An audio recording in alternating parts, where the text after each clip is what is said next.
Hi everyone, Jesse here with etrailer. Today we'll be taking a look at, and I'll show you how to install the Roadmaster Battery Disconnect on our 2025 Chevrolet Trax.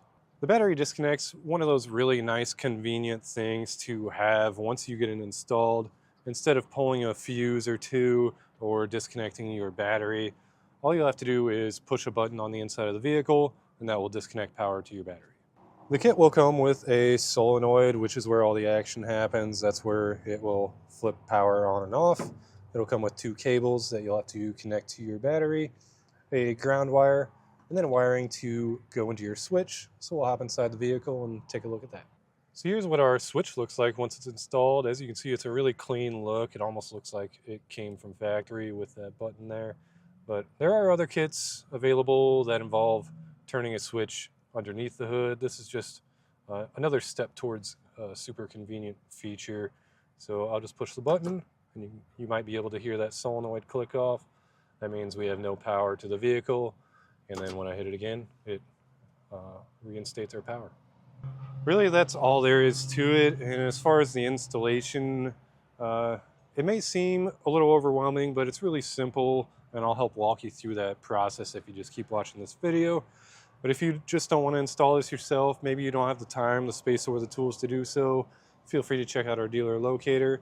If you have this installed yourself and you just want to share your experience with it or why you like it, then please feel free to leave a review or a comment.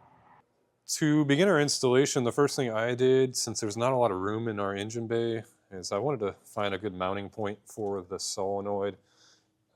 This is about the only place that I could find that's within reach of the battery. I just used the included self-tappers, got them into the frame here, or the cross member here, and then I was actually almost too close to the battery, so the cables will come pre-labeled.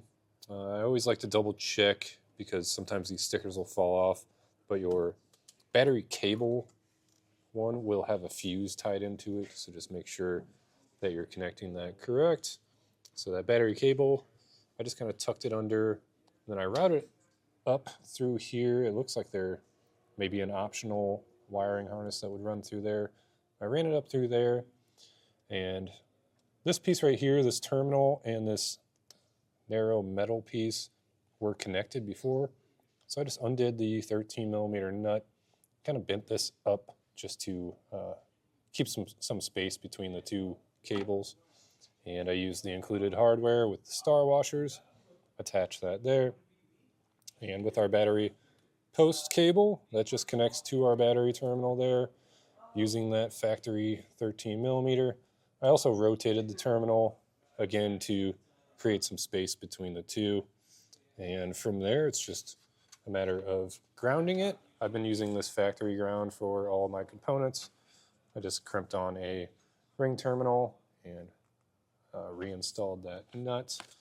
But we also had to run a wire for our switch into the inside of the vehicle, but I'll show you that in a second. I had to cut out our plastic cover, but it does reinstall over everything with the way I have it routed. So it gives you a nice, clean, finished look. So for the wiring for our switch, that's that gray duplex that you're seeing, I just poked a hole through the rubber grommet and ran it inside the vehicle. As far as mounting the switch, you can get pretty creative. I just like it to be somewhere that's easy to reach. So I actually installed it into this panel. So what I did was I took this panel off and drilled a 5/8 inch hole, then just slid our switch in, put the nut on, and this plug here is attached to our wiring, and it just simply comes off. But we did have to make a connection to the wires coming off of our plug, and you'll just have to crimp on the blue to the black wire and the yellow to the red. Once you have everything wired up, you can install your fuse, and then we'll test it to make sure everything's working. Now that we know our battery disconnect is working properly, that's going to do it for a look at and installation of the Roadmaster Battery Disconnect on our 2025 Chevrolet Trax.